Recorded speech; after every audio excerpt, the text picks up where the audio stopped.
Assalamualaikum warahmatullahi wabarakatuh. Saya Dina Spitasari, pengajar di Akademi Farmasi Yarsi Pontianak. Pertemuan selanjutnya di Komunikasi Farmasi, kita akan membahas metode, model, dan teknik komunikasi. Kita akan membahas tentang komunikasi interpersonal dalam komunikasi farmasi.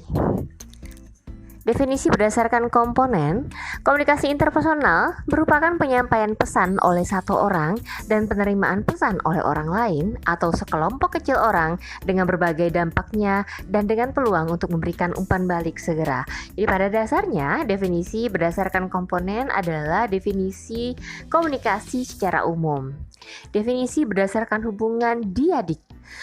Komunikasi interpersonal merupakan komunikasi yang berlangsung di antara dua orang yang mempunyai hubungan mantap dan jelas.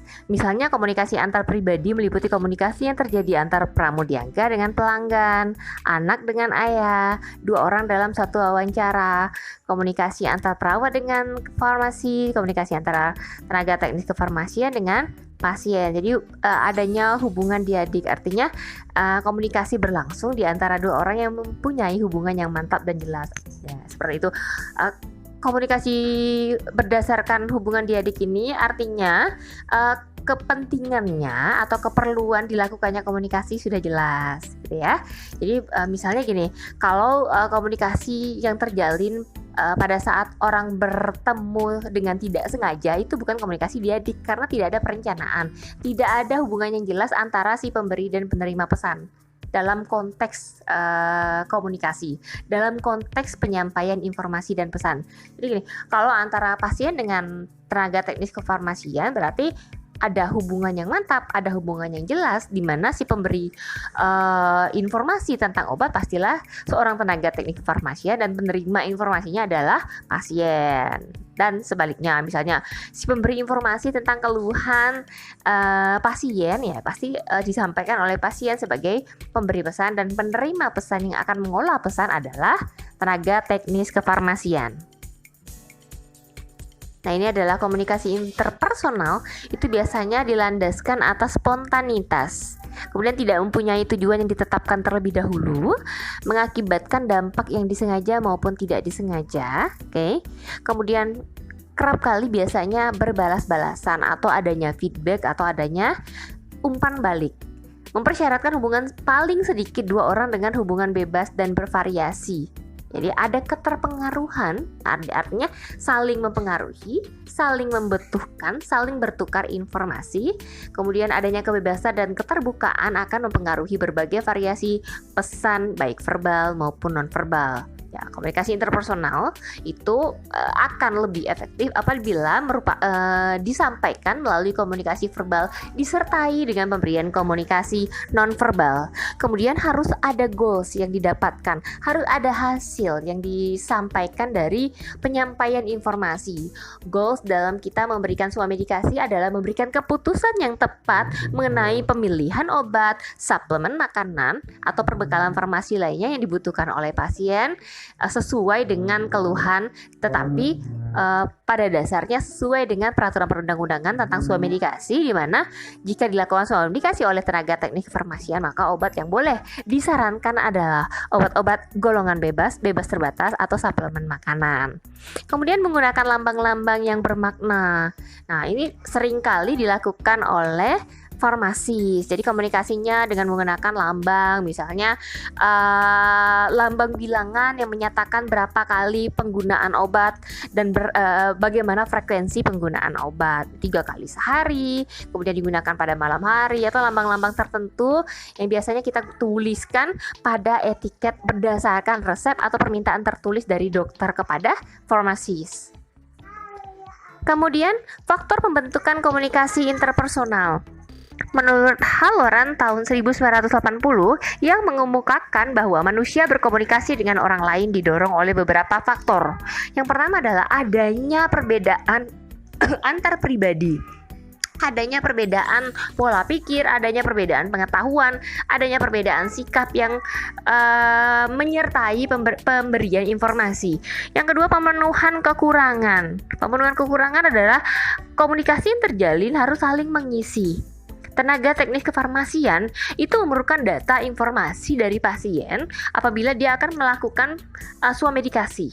Jika pasien melakukan swamedikasi, maka seorang farmasis memerlukan data fakta dari pasien, keluhannya seperti apa. Misalnya kita menanyakan apa keluhan yang dirasakan Bapak Ibu, kemudian kapan mulai terjadinya gejala penyakit, kemudian di bagian mana, kemudian berapa kali terjadi dalam satu malam misalnya, atau sudah minum obat nggak sebelumnya, atau sudah diperiksakan ke dokter belum. Kalau sudah minum obat misalnya, obat apa yang sudah digunakan, kemudian bagaimana reaksi obatnya. Nah, itu adalah data-data yang perlu kita gali, informasi yang perlu kita gali dari pasien,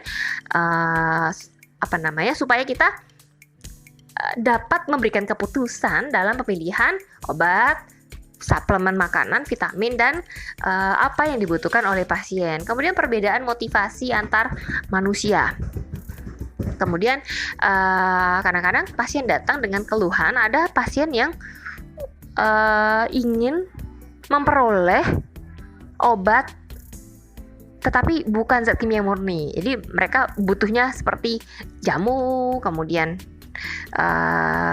obat herbal terstandar misalnya, seperti itu. Jadi ada motivasi orang untuk sembuh, ada ketakutan orang terhadap obat-obat yang berisi bahan kimia obat, ya, BKO, sehingga memang ada motivasi dalam pasien itu untuk memutuskan akan membeli produk yang mana yang sesuai dengan kebutuhannya. Nah, tentu saja harus ada arahan, masukan sesuai dengan kebutuhan dari pasien. Artinya berkembang di masyarakat bahwa back to nature adalah pilihan untuk saat ini. Tetapi memang perlu kita berikan pengertian kepada masyarakat bahwa obat yang berasal dari tumbuhan yang masih sangat sederhana, misalnya obat tradisional yang memang mengandung senyawa-senyawa yang masih belum murni, ya, belum murni, kemudian masih gabungan senyawa, sehingga memang tidak digunakan untuk pengobatan. Biasanya memang digunakan untuk promotif maupun pencegahan suatu penyakit. Nah, perlu diberikan pengertian kepada pasien untuk memberikan pemahaman. Nah, kemudian pemenuhan akan harga diri. Yang terakhir adalah kebutuhan atau pengakuan orang lain. Teori hubungan interpersonal yang pertama adalah teori self-disclosure. Teori self-disclosure. Nah, di sini ada jendela Johari tentang bidang pengenalan diri dan orang lain. Nah, di sini pada jendela Johari kita menilai ada 4 ruang, ya, ada 4 ruang, di mana ruang 1, 2, 3, dan 4 masing-masing mencerminkan pengenalan diri terhadap diri sendiri dan pengenalan terhadap orang lain. Nah, di mana orang tahu, ya, ada saya tahu, saya tidak tahu, dan orang lain tidak tahu. Nah, pada jendela yang pertama merupakan jendela manusia ideal, di mana lihat ruang yang paling terbuka lebar adalah ruang nomor 1, di mana saya mengerti atau saya tahu apa yang saya tahu dan orang lain tahu apa yang saya tahu. Artinya itu ideal. Kemudian teori yang kedua adalah terlalu menonjolkan diri, di mana yang paling besar adalah ruangan nomor 2, di mana ruangan nomor 2 itu adalah saya tidak tahu apa yang orang lain tahu, gitu ya. Jadi terlalu menonjolkan diri sehingga dia dinyatakan sebagai pribadi yang buta. Kemudian suka menyendiri. Yang paling besar adalah ruangan yang ketiga. Kalau kita lihat pada ruangan yang ketiga itu adalah orang-orang yang tersembunyi. Jadi orang lain tuh nggak tahu apa yang kita tahu. Dan yang terakhir adalah orang-orang yang terlalu banyak tahu orang lain tetapi menutup diri. Artinya orang lain tidak dikenal, ya. Saya tidak tahu apa yang orang lain pun tidak tahu. Artinya kita tidak pernah menonjolkan diri kita. Nah, kaitannya dengan farmasis adalah yang ideal adalah jendela yang nomor 1. Keterbukaan ruangan nomor 1. Keterbukaan ruangan nomor 1 merupakan contoh ideal dari bingkai jendela seorang tenaga teknis kefarmasian. Jadi kita harus memastikan bahwa kita memahami tentang muatan-muatan informasi yang berhubungan dengan obat, yang berhubungan dengan keluhan-keluhan pasien, yang berhubungan dengan kebutuhan informasi oleh dokter yang harus didapatkan dari seorang farmasis, misalnya kebutuhan yang harus kita sampaikan kepada perawat di ruangan mengenai obat, bagaimana frekuensi, kemudian bagaimana aturan pakai obat yang akan diberikan kepada pasien yang dirawat di ruangan. Kira-kira seperti itu. Kemudian teori penetrasi sosial. Teori penetrasi sosial ini dikemukakan oleh Altman and Taylor tahun 1973. Dalam hubungan interpersonal, selalu terjadi penyusupan sosial.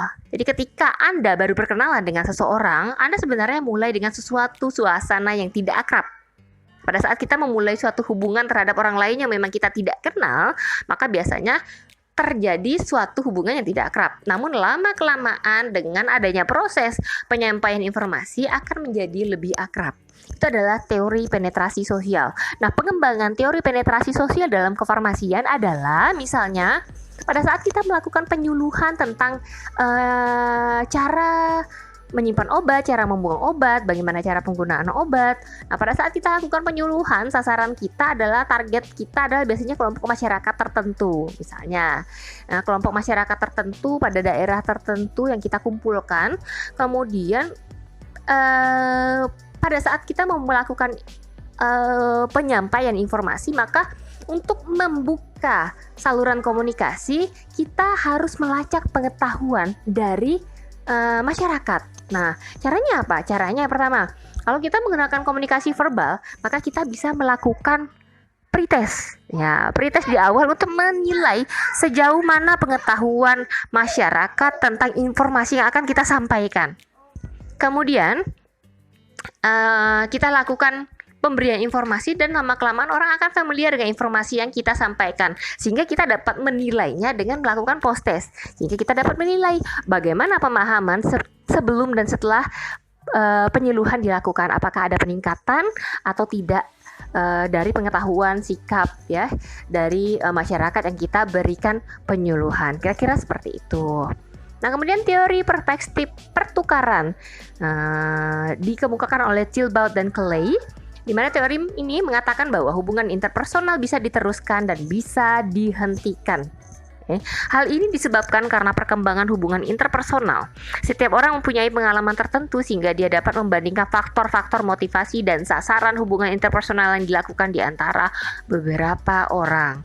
Artinya, jika komunikasi tersebut tidak memberikan keuntungan baik bagi pemberi pesan maupun penerima pesan, maka teori hubungan interpersonal dapat atau komunikasi interpersonal dapat dihentikan.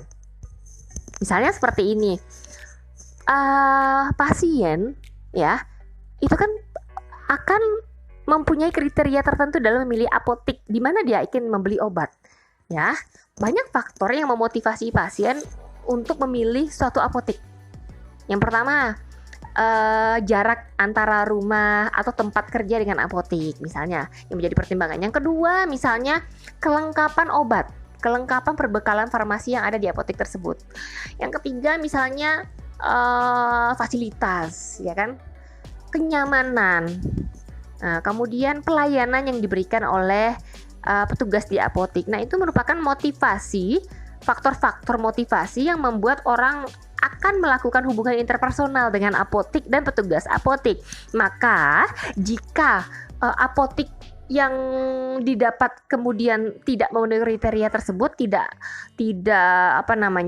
mencakup motivasi yang diinginkan, motivasi yang ingin dicapai, maka orang dapat menghentikan hubungan interpersonal, artinya dia bisa berpindah. Maka peranan komunikasi sangat penting. Oke, yang pertama kita menyampaikan informasi sudah jelas. Yang kedua, kalau kita berbisnis di apotik itu selain kita melakukan pelayanan kefarmasian, kedua juga kita akan melakukan manajerial. Kita di situ ada bisnisnya, kita jualan. Nah, bagaimana kita menjual produk-produk farmasis?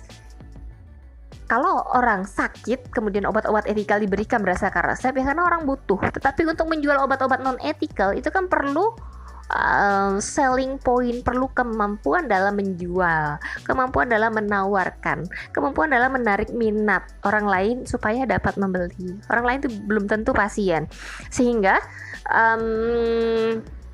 agar tidak terjadi pemutusan hubungan interpersonal, maka kita harus punya suatu inovasi dalam berkomunikasi. Maka komunikasi ini sangat luas capaiannya.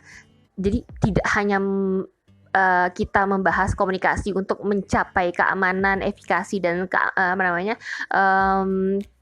kualitas dari obat, tetapi juga bagaimana meningkatkan pelayanan, dia bagaimana meningkatkan income, ya kan? Kalau kita kerja di suatu tempat, maka kita kan pengen income yang besar, sehingga kita juga yang bekerja di situ sejahtera baik secara mental maupun secara materi. Nah, tahap-tahap komunikasi interpersonal yang pertama adalah proses perkenalan.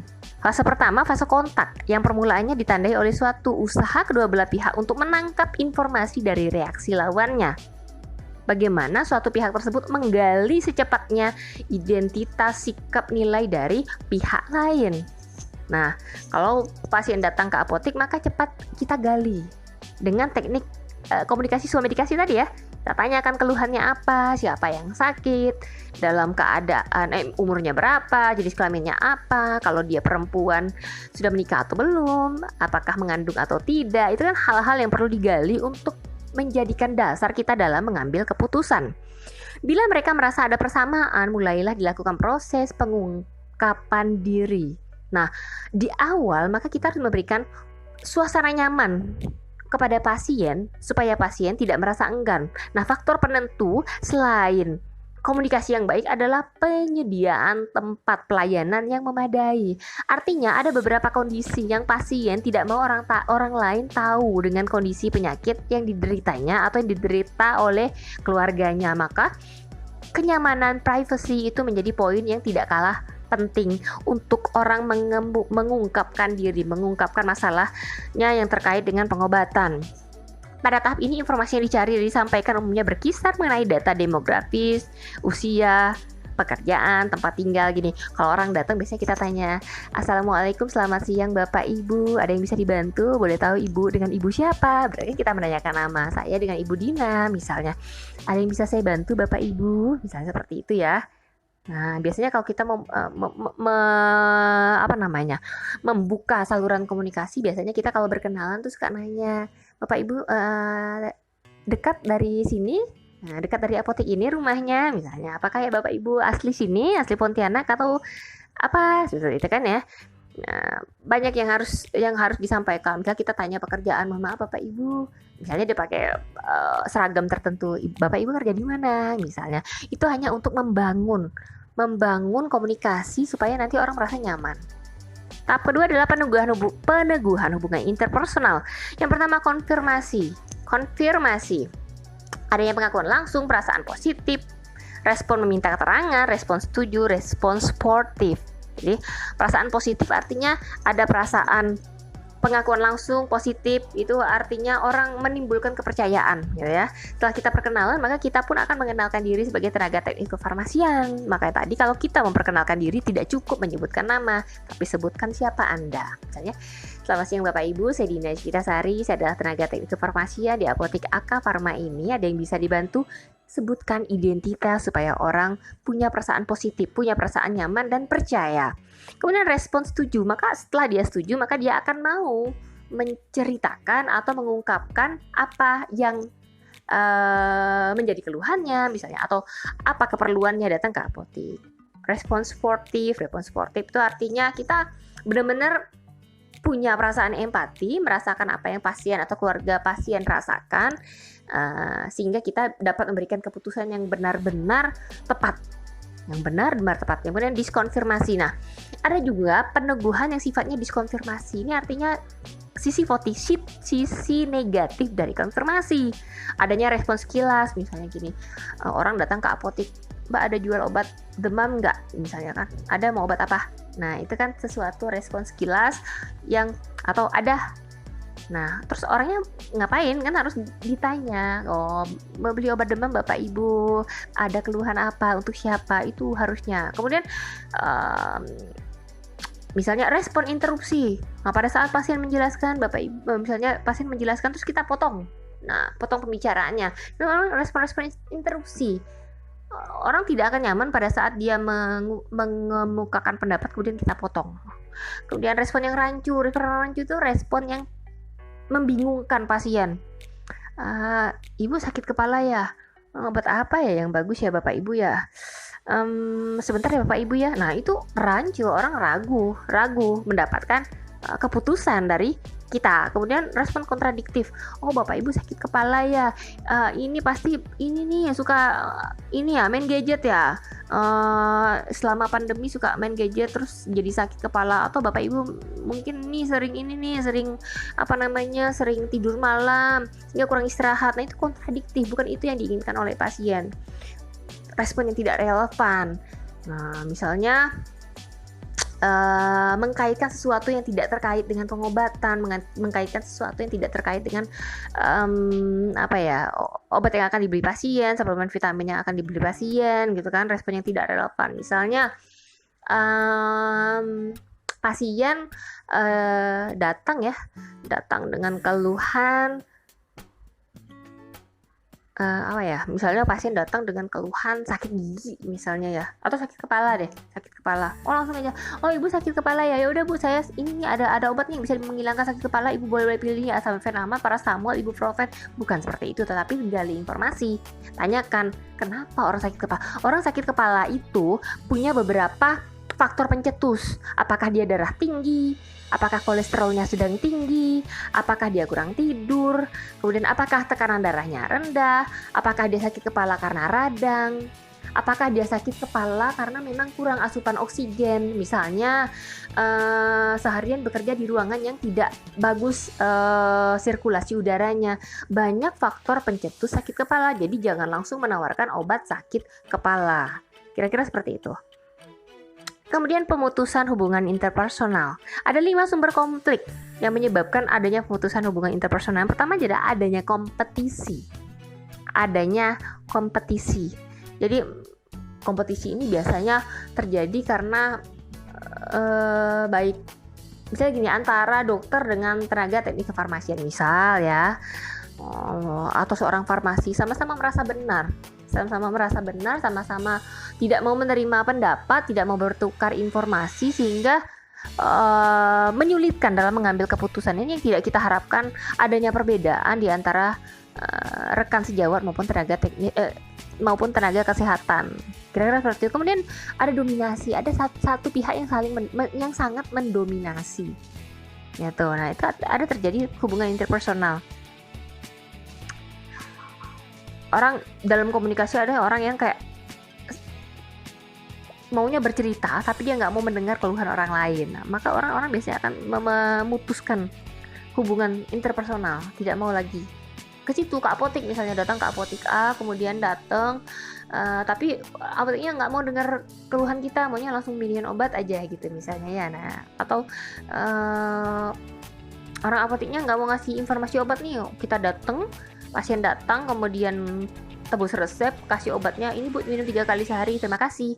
Nah, itu menyebabkan pasien merasa tidak mendapatkan pelayanan yang baik, sehingga terjadi pemutusan interpersonal. Kegagalan itu misalnya gini,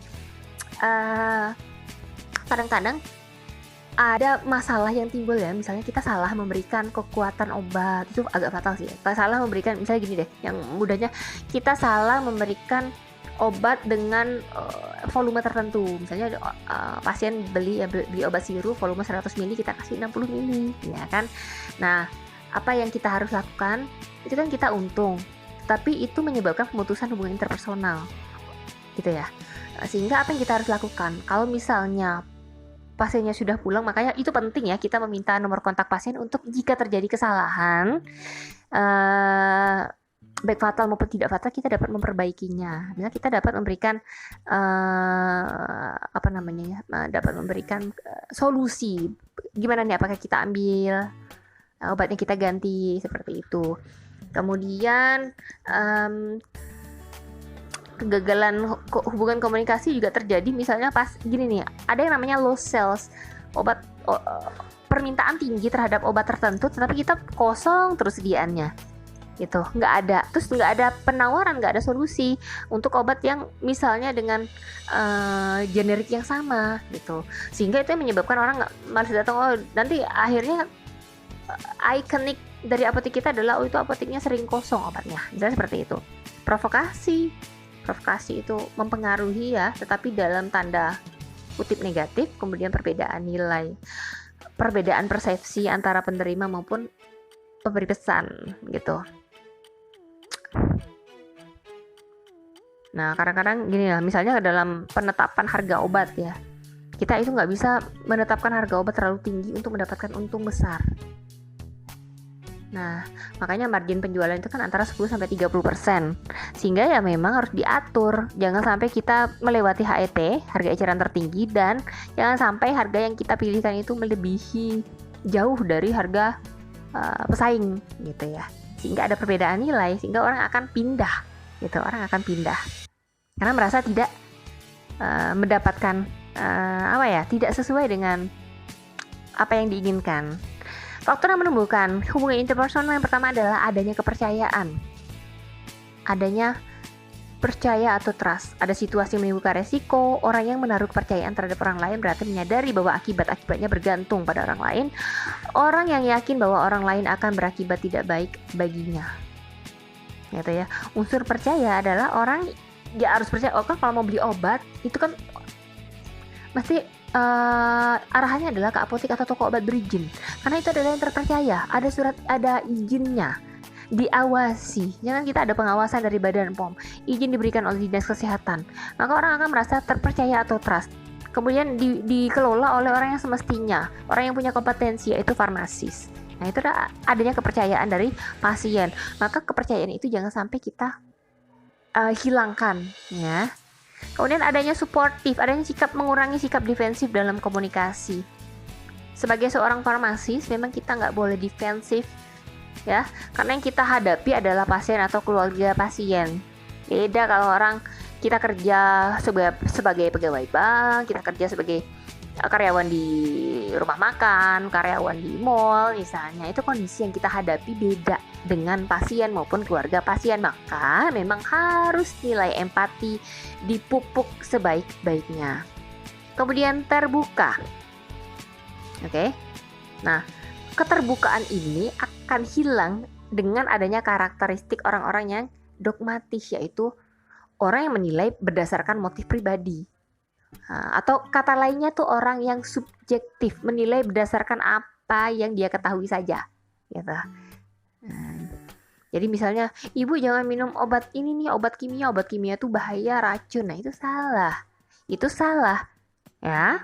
Kita harus memberikan penjelasan yang tepat, obat yang tepat. Makanya kan farmasis itu selain belajar farmakologi, farmasetika, dia juga belajar kimia, misalnya dia juga belajar fisika, sehingga dia tahu menjelaskan jika terjadi mispersepsi dari masyarakat. Berpikir simplis, ya atau tidak. Jadi pasien datang ya, ada obat sakit kepala nggak? Ada. Nah itu, atau nggak ada. Tidak seperti itu, ya. Cara berpikirnya nggak boleh simplis, harus menggali informasi dari pasien. Kemudian berorientasi pada sumber. Orang nggak akan komunikasi nggak akan berjalan kalau kita berorientasi pada sumber. Siapa yang berbicara? Jadi kayak gini, orang hanya percaya sama misalnya keluarganya saja, hanya percaya sama temannya saja. Tapi kalau orang lain yang menyampaikan pendapat terkait asuhan kefarmasian, yang nggak mau percaya, nah itu susah, nggak akan berhasil komunikasinya seperti itu. Mencari informasi dari sumber sendiri, ya mirip ya tadi ya, berdasarkan motif pribadi dari sumber sendiri. Jadi memang kita harus terbuka. Informasi yang kita dapatkan itu berdasarkan literatur, bukan berdasarkan kata siapa, orang siapa, tapi berdasarkan literatur. Ya, baik literatur tersier, primer maupun sekunder. Kemudian tidak mampu inkonsistensi. Ya, jadi orang-orang terbuka itu adalah orang-orang ya harus konsisten dengan kompetensinya, gitu ya. Nah, pertemuan hari ini mungkin cukup ya, karena minggu depan kita akan lanjut dengan sumber informasi obat dan media informasi obat. Nah, kita minggu depan lanjut ke sumber informasi obat, dan jika masih ada waktu kita lanjutkan dengan media informasi obat. Jadi saya rasa untuk pertemuan hari ini pembahasan kita mengenai teori komunikasi interpersonal cukup, karena memang teori komunikasi interpersonal ini yang sangat melatar belakangi keberhasilan komunikasi dalam farmasi. Nah, jika ada pertanyaan silahkan sampaikan di kolom komentar atau kita bisa diskusi di Classroom. Sekian dari saya Dina Shpitasari. Wassalamualaikum warahmatullahi wabarakatuh.